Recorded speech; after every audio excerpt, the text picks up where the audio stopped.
We would like to welcome back Alice Shattuck. Hi, thank you.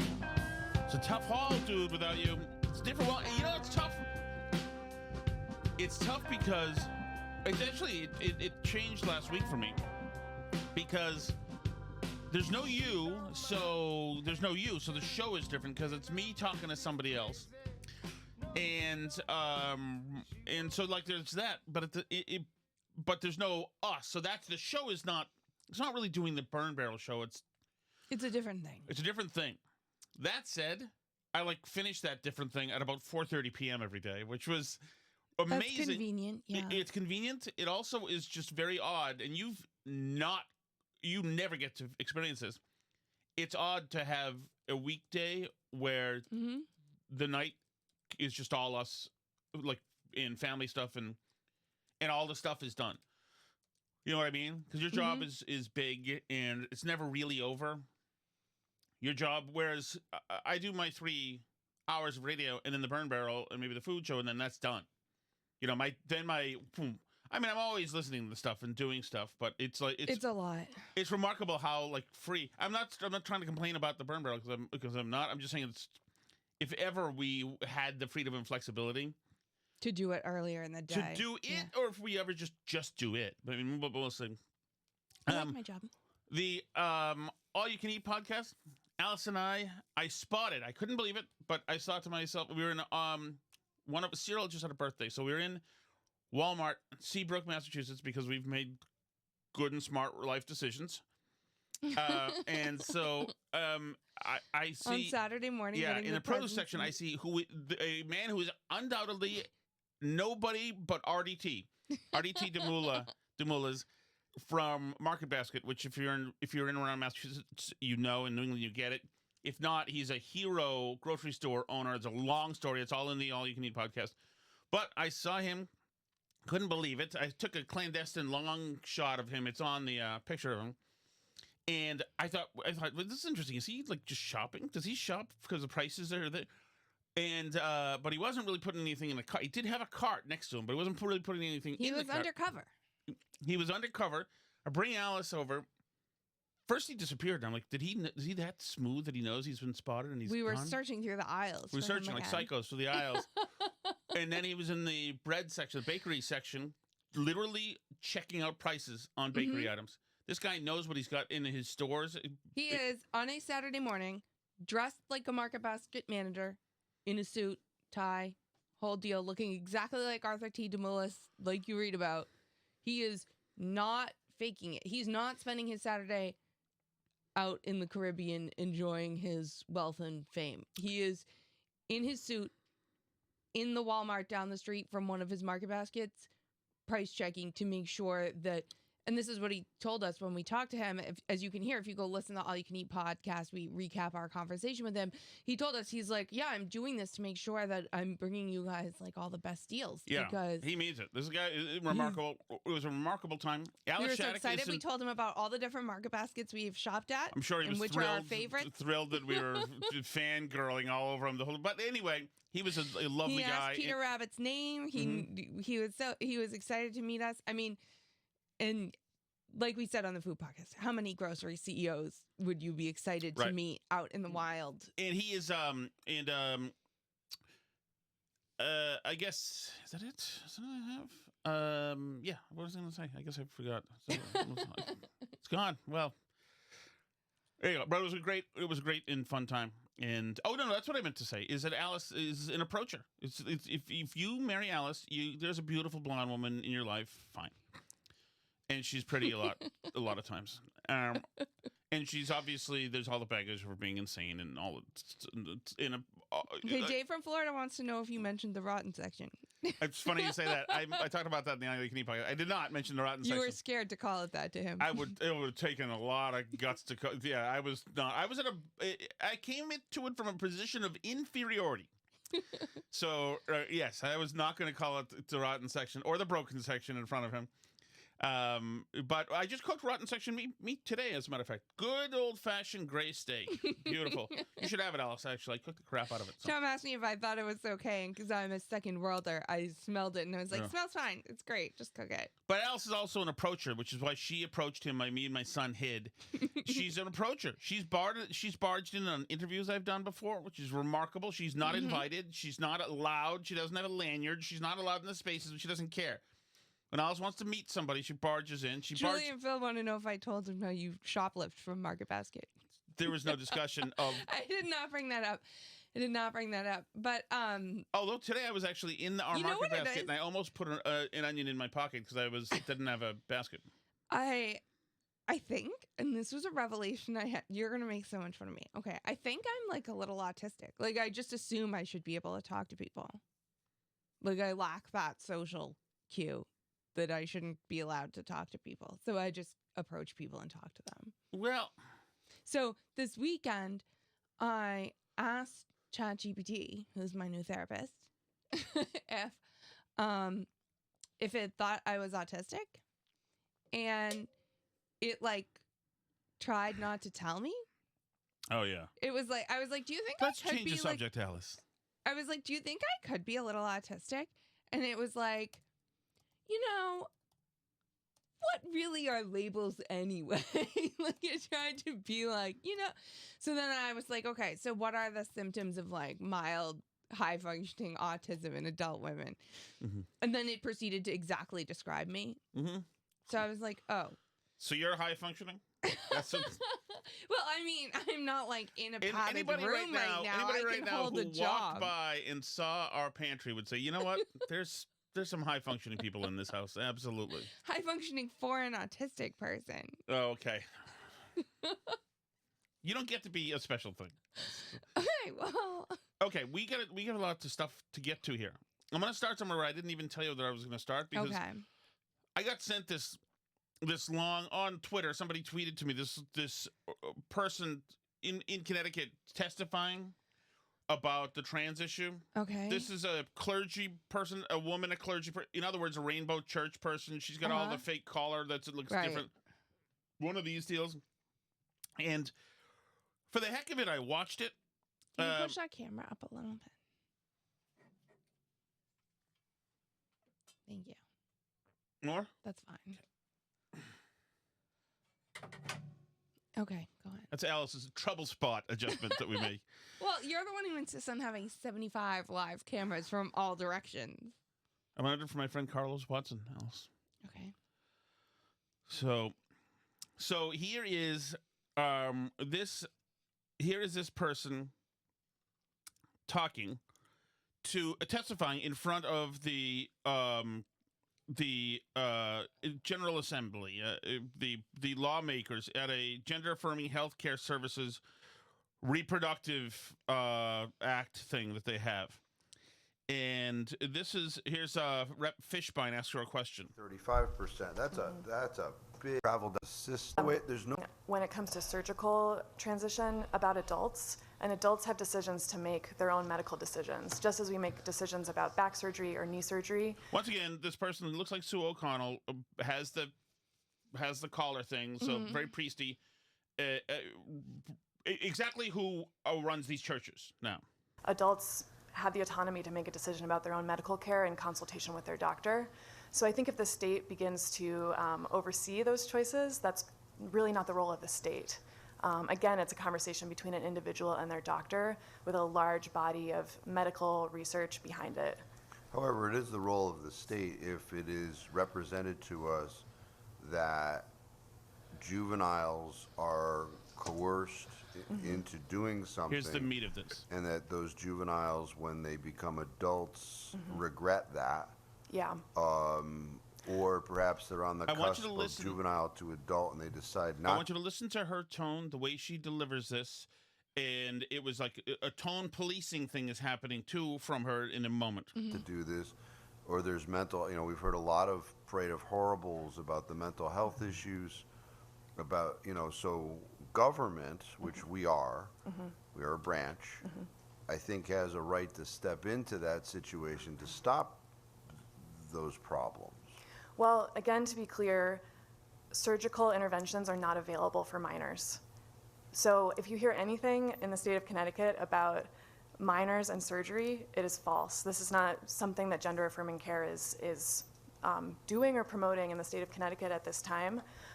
Again, I'm not a doctor, I'm a pastor, but I have 15 years of experience with folks who are trans. I think that we have some far-right narratives about minors that are being pushed in very specific ways in our nation, and really changing the conversation in a way that is not related to fact, and we need to be very careful about that. So we need to be really careful about that. Do you understand? It's not available to minors. So I just for a second said to myself, I talk about this in Connecticut all the time.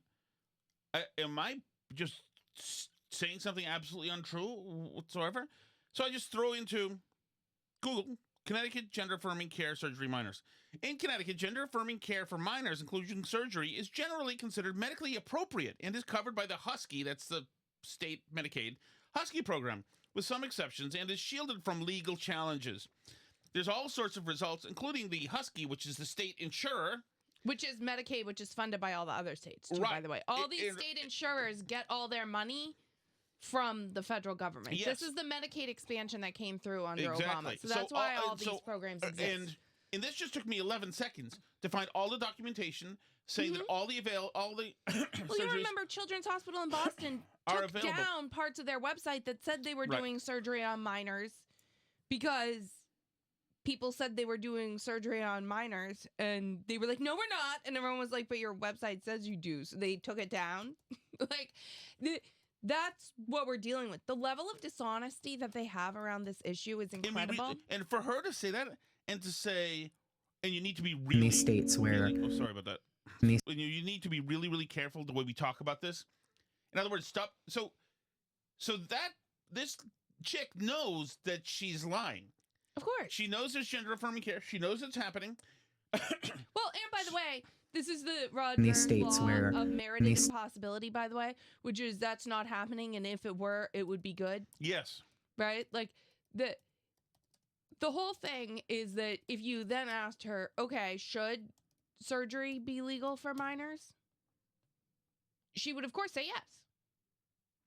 Right? Like, the thing is she wants there to be surgery for minors. So whether there is or there isn't, she's advocating for it to be legal. It happens to already be legal because these states where it is legal are run by psychopaths who think it's great. And as Tommy in New Hampshire raises in the chat, only chemical castration, that's cool.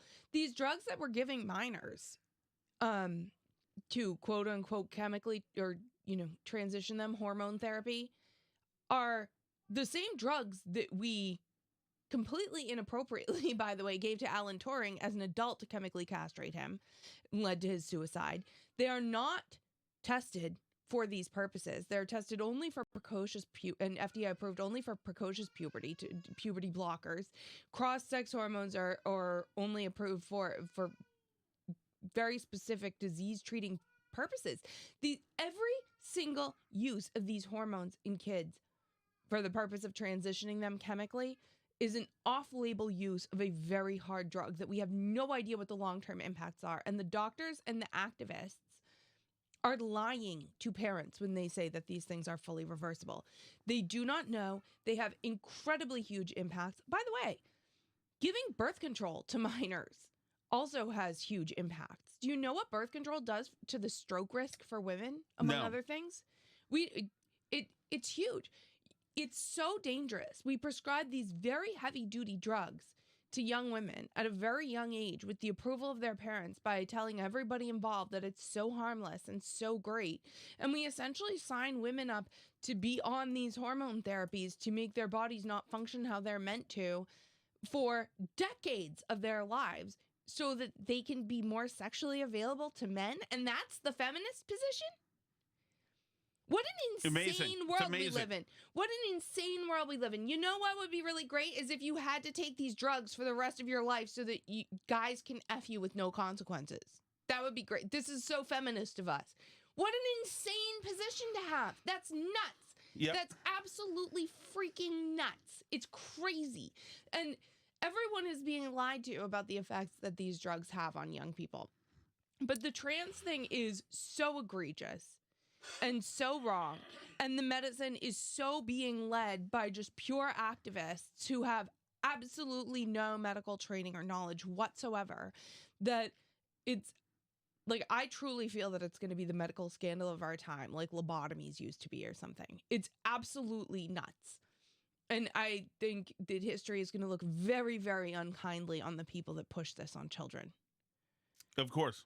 Like, confused, lost children got pushed into the medicalization of just, like, not being gender conforming. Yep, no, absolutely. But I'm just more Oh, sorry, you're a boy, you like Barbies? You must need to be on these drugs and we'll cut off all your private parts. But you know what it is? Insane. It's like they know what they're doing. They know they're doing it. They think it's the most important thing that can happen in the world is to be able to do it. So, yes, if I have to lie to a group of lawmakers in a room, I'm going to do that. Mm-hmm. I'm hiding behind this priest's outfit I have. I'm going to say it, and I'm going to tell them how dangerous it is for them to be thinking that it's not true. It's amazing. And then we live to see another day and castrate a few more kids. And that's what it is, because we're on a heroic mission here. That's what we're doing. But there's a sunk cost thing going on with these activists. And, like, I think some of them truly are sick and twisted and evil. I think a lot more of them, including a lot of the parents pushing this stuff, and many of the activists in this movement are quote unquote parents of trans kids. I think that much of it is that with what they've done to their own kids, they absolutely cannot turn around and face that reality. So they have to fight tooth and nail for the confirmation bias that they're doing the right thing. Right. Which means continuing to do it, right? Yep. So while I do think there are people in the movement who are just like twisted, sick freaks who like doing this stuff to children for their own effed up reasons, I think that there are a lot more people in the movement who got involved initially because they thought they were being kind. They went down a road. They encouraged someone in their life, whether it's a kid or an acquaintance or a friend, to go down this path. And it would be too difficult to face the reality that you did this to your kid. So you have to keep believing the lie, and you have to keep pushing the lie, and you have to keep going in front of Congress and telling them to believe the lie and legislating the lie into law and making everyone else continue to repeat the lie out loud, because the alternative is too horrifying. Yes. How could you ever? Oh, no, absolutely. How could you admit that you took your kid who was going through tough things during puberty, who didn't fit in, who was struggling with their body image, and you put them under a knife? You made it so they could never have children. You destroyed the rest of their life sexually, made them unable to ever have a normal partner, a normal relationship, made them prey to fetishists and you know, organized prostitution and all these things when you could have said no. You know, like that is not something you're going to be able to get those nice moms to ever admit. Do you use your mic on? Minors in Connecticut can't have informed consent for these surgeries, Alice. Mm-hmm. But you know what can, according to the law? What? A mature minor. Oh. A minor who exhibits the maturity of an adult and is therefore permitted to make decisions traditionally reserved for those who have attained the age of majority regarding her own medical care. Right. That's like when the pedophile tells you that it's different, and it's definitely not like that because you're special and so mature and grown up and so much different for your age than all the other girls your age, and they really see the real you. That's just like that. Mm-hmm.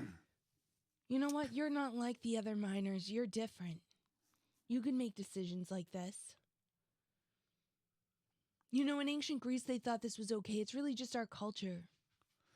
It's amazing, and it reminds me of the. Well, you forget it. We're not going to play it. I don't have to say. But I wanted to just hit that because I couldn't believe the audacity of this person. See, no, it's not true. And don't. I don't even know. Is this person sworn in when they go there? It's amazing. They just lie. Yeah, they just lie about all of this stuff. I think one of the reasons they just lie is that they can feel the heat, and they know that they have to be a movement that's dynamic, that's on the move. Mhm. Because people, or else you're just castrating kids and you're all sickos, which of course is what they are. Yeah, but they've worked so hard, and they worked so hard, particularly in the lead up to all the gay marriage stuff that happened between like 2005 and 2016. And they pushed to tell us that slippery slope was a fallacy. Oh, no, you don't believe that slippery slope fallacy, right? It's not like we'll open the door to one thing and total craziness will ensue. Oh, yeah, totally. But then it turns out that we did that and total craziness ensued. So, and this is why I think, so many people in the traditional gay and lesbian communities are so against this, is because they see the threat to everything that they worked for in order to be able to live normal, open lives, right? Is that Of course.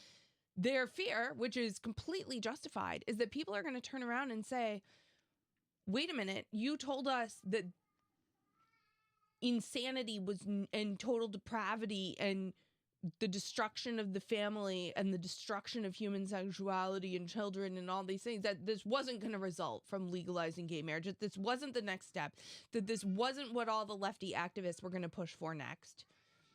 And then they immediately did. They immediately turned around and advocated for the most crazy things they could come up with and said it was good. And so obviously the next question on everybody's mind is going to be like, what if you can't have one without the other? Right. What if we opened the door to way too much stuff? I mean, like, I could go back further and leave the poor gay community out of it that didn't necessarily ask for any of this, right? But I could go back further and say that about no-fault divorce, too. That people said that, this was going to lead to a breakdown in marriage and family that was not going to be easily repairable. And the number of kids that we have being born outside of wedlock today is more than anybody could have imagined, I think. And, ask anybody in any community, that leads to a total social breakdown. I'm sorry, people don't like to hear that. It's something that sounds judgy, and I don't mean it to be judgy, because a lot of single parents are way better parents than me. So I don't mean it as a judgment at all, believe me. But the truth is that we have ushered in an era of mental health problems, social destruction, homelessness, drug abuse, like all these things that people wouldn't have believed possible 50 years ago. Of course. Of course. I mean, Alice, you just not only just look at the behavior of some of these Tesla protesters. Mm-hmm. These people who are boomers and younger, who are yelling and spitting and throwing stuff and attacking. A 70-year-old man is in jail now because he ran over a pro-Tesla person at a protest in Idaho, I think. There's videos all over of people attacking people. A guy pulled a gun on somebody driving a Tesla. The behavior is out of control. And, we were talking to our daughter about this because she was learning in school recently about the civil rights movement and Ruby Bridges. And, you do think about sometimes what leads like seemingly normal people who go about their lives and live in nice suburbs and have nice houses and mow the lawn and wave to their neighbors and all the normal things that people do. What leads them to be standing outside of a school building with their face all distorted, shrieking at a little child that they can't come into a school building?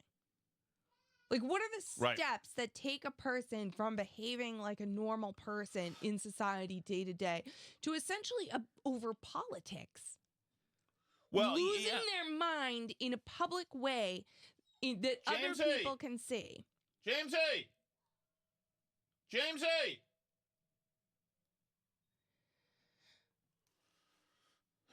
He said, yeah. Oh, can you let Pepper out, please? Pepper, please? That transaction is complete now? He didn't respond. Pepper! Let Pepper out! But it's the same thing. It's the same thing. The same forces that make somebody freak out at a child trying to go to school, that the Supreme Court ruled could go to that school, is the same force that makes people freak out and start attacking people's cars. One person who was arrested destroyed the car of somebody who had the Tesla because she has a wheelchair Yeah, and so well, it helps listen her to get this. around. Take a look at this. This is video from the victim's Tesla camera. It shows a green car pulling up to a Tesla on busy Route 66, then swerving in front to box the Tesla in. The driver then walks over to the 61-year-old woman in the Tesla and reportedly starts hitting her while she's sitting behind the wheel. At one point, the woman says she bit the man's hand. Moments later, the passenger of the green car appears to walk over and pull the attacker away. They finally get back in their car and drive off. We spoke to the victim today, who said she was terrified and can't understand why anyone would do this. I was just stunned, and I wished that I would have had someone with me that would have protected me. I'm just appalled. I didn't buy my car for a political statement. I bought my car because it's really fun to drive, and my politics have nothing to do with that. And I'm ashamed of our society and what they're doing. The victim, along with the other Tesla owner who received a threatening note and text, have both now signed up for a gun safety course at a gun range north of Flagstaff. They tell us they don't feel safe right now and want to be able to protect themselves. I do not want to, Allison. By the way, if you saw this video, it's two big fat guys in the car who I assume that their relationship is, I assume it's intimate, by the way. Okay. But I would absolutely feel terrible if she had emptied her gun into both of these guys and they were both lying dead right now. I would feel terrible and bad about that, would not celebrate that one bit or think it was freaking awesome at all. I hope it doesn't happen. I hope that some lady getting attacked in her Tesla doesn't pull out a gun and blow some guy away on camera with all Tesla's 18 cameras catching every bit of it. That would be terrible. Terrible if that happened. And by the way, the guy, a big fat ass who's punching the 61-year-old lady in her, because she's driving a Tesla. Yeah. He was filming it. Yeah. Because he's a good guy. He thought this was great on his part. It's truly nuts. And like, so it was interesting that our daughter brought up Ruby Bridges and wanted to talk about this and like how people could do things like that, because I think that we're interestingly in sort of a similar moment where people have decided that their politics is so important and so good and so righteous that it gives them the right to be massive assholes and assault and attack people directly around them. And like, whenever you decide that political violence is okay because your politics, and we know people who are close, who are freaking teetering on the edge right now, like they're for the grace of God they go too. Like the unhinged behavior is like really out of control. And they need to calm down because mostly nothing's happening. Well, and that comes from a belief that it's always Armageddon. That's the core. The belief is that, once again, this is literally Hitler doing a thing. You see, I told you. And that's about the literally Hitler thing is, you see, this is what you voted for. It's literally Hitler. Literally Hitler. Literally Hitler thing is just a way to yell at your neighbor. To wait. Because you have a personal anger problem and mental issues, right? And you need somewhere to expel all that anger. And so might as well wrap it up in some noble cause. But don't you think that's the way people always are? Like, I'm not. No, but I lose my temper all the time and say unspeakable things to nobody, and well, to God. Sometimes you don't want to know. The kids will tell their shrinks about it, but it's not to the kids. It's generally me, stuff falling around me in the pantry, which comes from the word pan, bread. Actually, Alice, you didn't know that. From the French, yes. Yes. Because I have to walk in there and then things fall around me, and so then I get very angry and I take out everything I have in my arsenal. But I'm not. It's different than you yelling at somebody's car, punching a woman in the face in the. What has to happen over to you? politics? Like, what level of threat do you feel you're under if rabbit punching a woman in the driver's seat in the car is your only choice? But the Democrat politicians are feeding this fire, so they do have to answer for it. And I'm sorry, like, I know that we've been through this whole thing where Sarah Palin sued whoever was at the New York Times because they associated her with the Gabby Giffords thing, which she had absolutely nothing to do with whatsoever. But The Democrats absolutely are feeding this because they are making it seem like stuff is happening that's not happening. There's your Connecticut cut that we should probably play in a second, but also we were watching the Sunday shows today. We watched State of the Union on CNN, and the panel was talking about this, and they had this chick on who's the majority whip in the Michigan state legislature. Yep. And she was doing her thing. She's hawking a book. She's going to run for Senate in Michigan. I don't know why CNN is using their Sunday show to be complicit in helping her run her campaign and sell her book and all this. It seems bizarre to me, but whatever. That's fine. They want to use themselves to shill for this lady running for Senate. That's great. Anyway, she has her like point of view on what the Democratic Party needs to do, but then she's talking about Elon Musk and Doge, and she says, I'm out here talking to constituents, and the constituents are telling me they're afraid to file their taxes because of what Elon Musk is going to do with their social security number. And nobody at that table said, so of course you turn around and told your constituents that Elon Musk is not going to steal their social security number and they should just file their taxes because that's as crazy as anything that anybody in QAnon has ever freaking said. Mm-hmm. Like, Elon Musk is not stealing your social security number. No. First of all, everybody on planet Earth's social security number is already completely compromised. He's not stealing your social security number. He's not diverting Medicare funds to him so he can get even richer. But people believe this stuff, and the Democrats are saying that specifically to win. And their politicians are feeding it instead of talking people down off this insane ledge that they've worked themselves up to. So they have a bunch of people on their team who are punching people, pulling guns on people, running people over, firebombing Tesla dealerships, setting things on fire, keying cars, losing their absolute bleeping minds, and they are feeding the fire because to them it's not enough.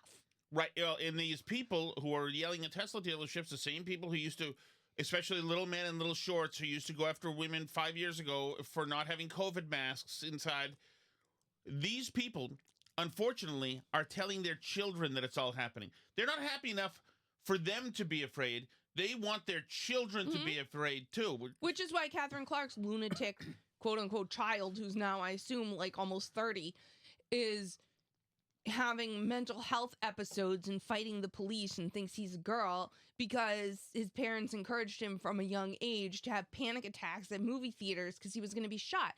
I talked to somebody recently who lives in England and was saying that, you know, they had the opportunity to move back to the United States when her kids were little, but she didn't because of school shootings and how expensive college is. Which is just like, man, it's so insane. Yeah. Now England's banning knives. Have you seen this stuff? Yes, ninja swords. And This guy, Keir Starmer, is a psycho. Psycho. England feels so bad for making a great country. When was the last time you really needed your knife point anyway? England's suiciding itself because they feel so bad for having it. It's like amazing. And the last thing that they, like the last level of defense you can have is a knife. Do you think one of these psycho jihadis is going to say, oh, it's against the law now? No, they're going to be arresting freaking farmers from the boonies who dare to carry knives. It's amazing. This guy is cancer. Don't ever say a word. I don't care. Trump can threaten to buy Greenland every day. There's nothing as wacky as this knife stuff. So here, this is Chris Murphy, the senator from Connecticut. This is a little tough to hear, so I'll just tell you. He did a town hall in Connecticut because he's got to, because Trump and Doge are destroying everything and taking all the food and taking all the Medicaid. People are going to die everywhere so that Elon can get richer. But because Elon bought the election for Trump and he's buying all their elections now. So they take for the Q&A, and this was absolutely not planned. Q&A, it's little girl, Charlotte, speaks up, and her parents, who are two women, I think, who just, they seem the part. Her parents have her asking him a question. It's a little, we'll see if we can hear it good enough. My name is Charlotte.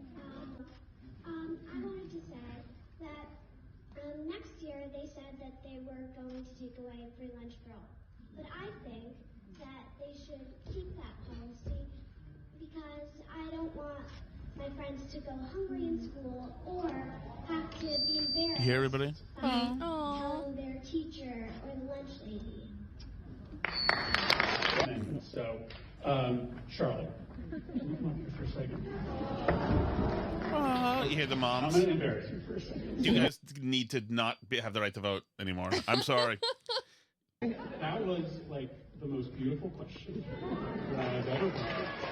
So then Chris Murphy goes into 2 minutes of why what you said is going to help make people try harder to fight back against these people. He spent 2 minutes doing that.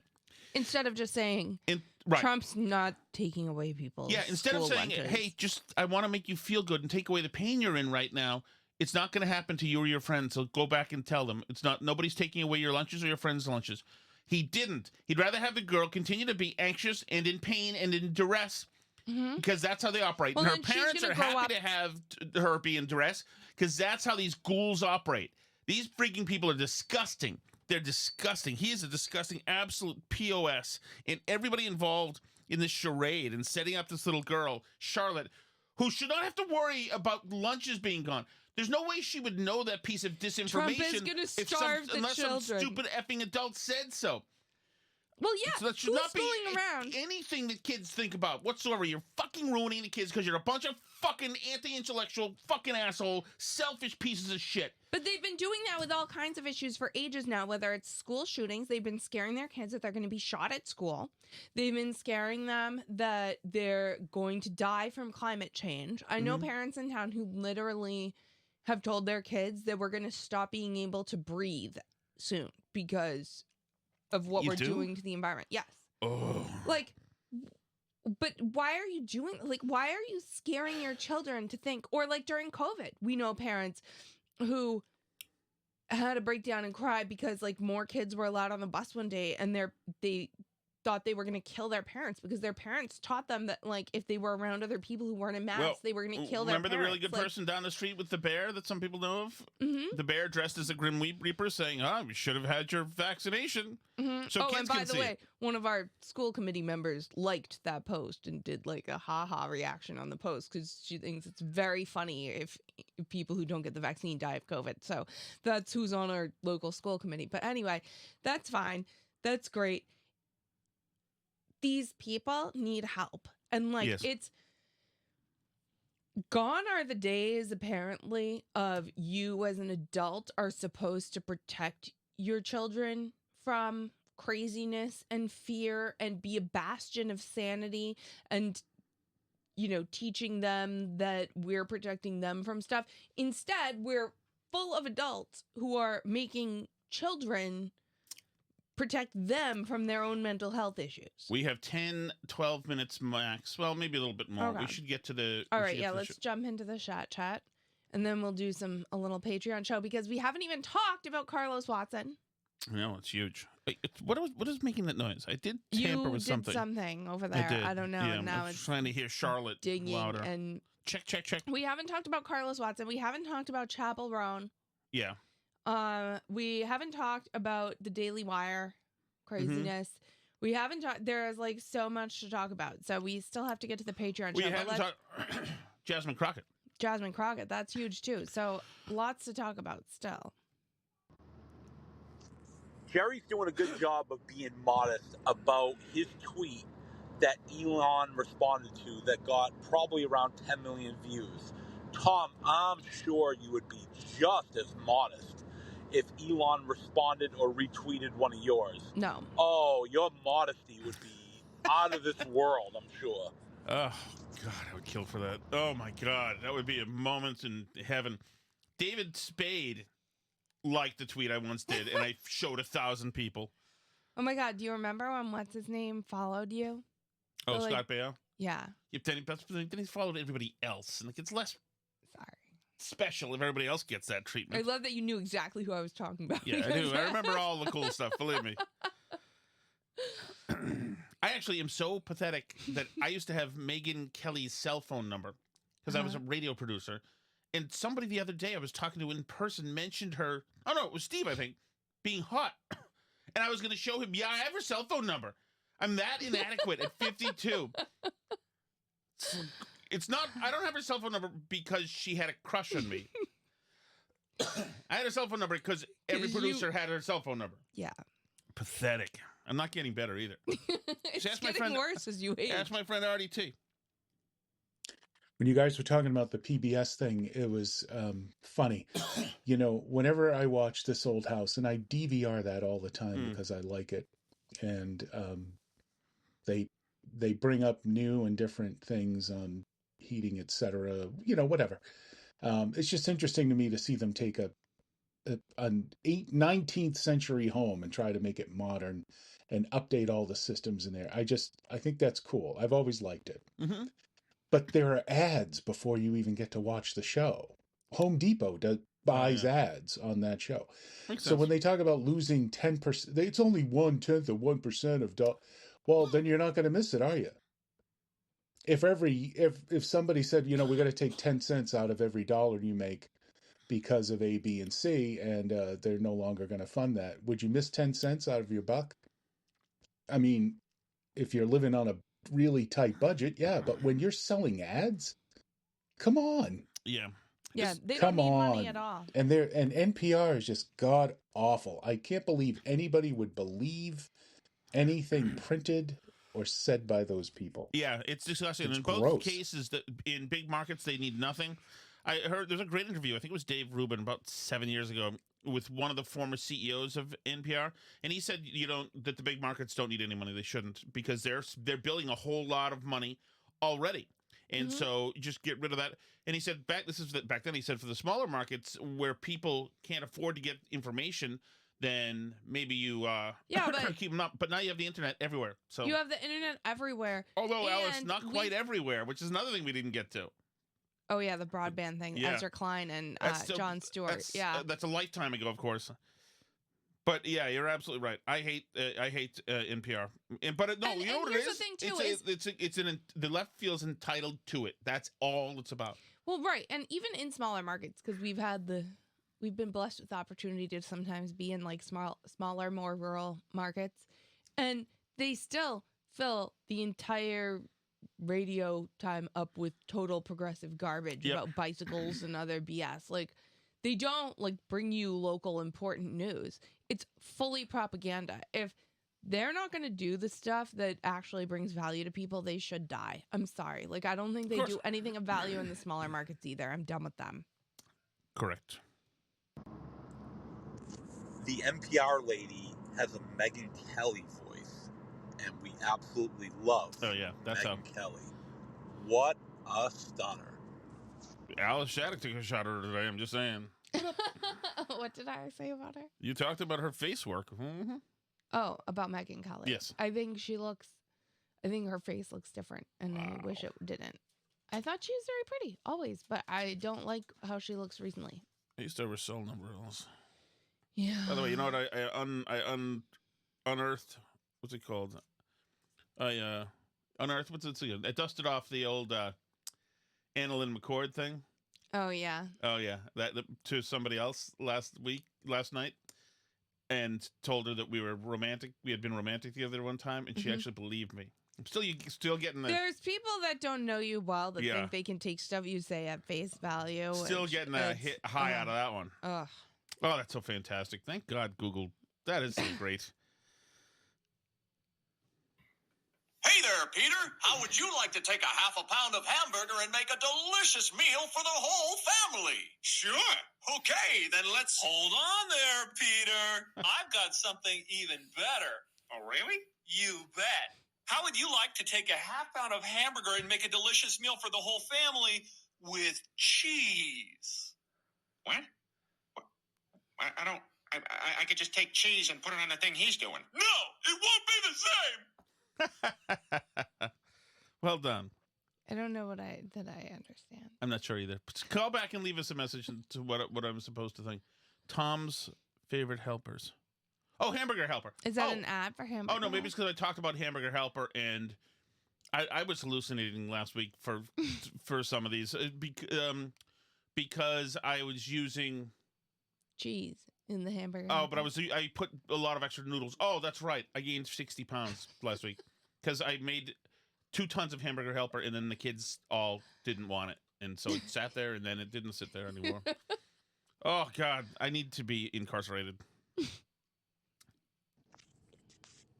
Tom, people are saying you went from 6 to midnight talking to Pat Boone. I mean, he had you giggling like a schoolgirl. Mm-hmm. Alice liked the interview. Did I you liked not? the interview a lot. I love Pat Boone. I'm a Pat Boone guy. Alice, by the way, is trying to push me into a new venture thanks to the Pat Boone interview. Yeah, well, I think that's a good idea. You can talk about it if you want. I don't mind. So during the Pat Boone interview, Tom said he just wanted to talk to people at the old folks home all day. Like, I think that would be a great podcast, actually. Like, we have a nursing home like 20 feet from us. He could go there and pitch them and just talk to people about their lives and stuff they've done and have interviews and like a Humans of New York, just free form. I get it. Talk to them about stuff. And I like the idea of talking to them, and it could be fun. But my feeling is this: is that I want a contract from the villages to go there to get paid. Can I get paid for one of these things that I do in my life? I understand that you guys were. I'm not talking about you guys because obviously you're Patreon people and you've been very generous in 1,000. But you've bought all the equipment for the studio, as a matter of fact. Kill you to buy the house for us. But I'm just saying that, like, but I can't do another thing. And Trish says that their families would love to have their lives on the record. I think the families would love it. I think other people would love it. Yeah. I'd love to listen to random old people's life stories. I think that would be so fascinating. I would too. It would be like totally almost stress-free. So what I'm telling you is that, like, I know that you downplay it, but we do actually make a small amount of money from this podcast, both from our generous Patreon donors and from advertisements. And if that had a lot of listeners, which I think it totally has the potential to have a lot of listeners, that would absolutely make you money. I agree. I think that it could be. It could be especially fun. But I think that there needs to be. We need to. Tommy, New Hampshire says you should partner with Renee Rancourt. What's he doing? It's the Bruins singer. He says he sings at nursing homes. Oh, really? Yeah. Well, I mean, yeah. I mean, if somebody set me up to do it, I feel like you should just initially go and do a few. Well, here's the thing. My feeling is that these villages, big places like that, senior retirement centers. I think that retiring boomers who move to these places. Yeah. And older and a little younger, whatever. I think that having an amenity that was a local podcast show would be an amenity they would want to be part of. They would think was cool. Thank you so much for listening. If you are one of those generous Patreon donors, just stay there because we are going to continue the show on the other side. We have a bunch more things that we want to hit before we go. If you want to join that's patreon.com/burnbarrel. We do a little extra content each week there, and you get to be a part of all our live streams if you like listening for free. At burnbarrelpodcast.com, there's links to places to listen, merch, all that stuff. C'est la vie.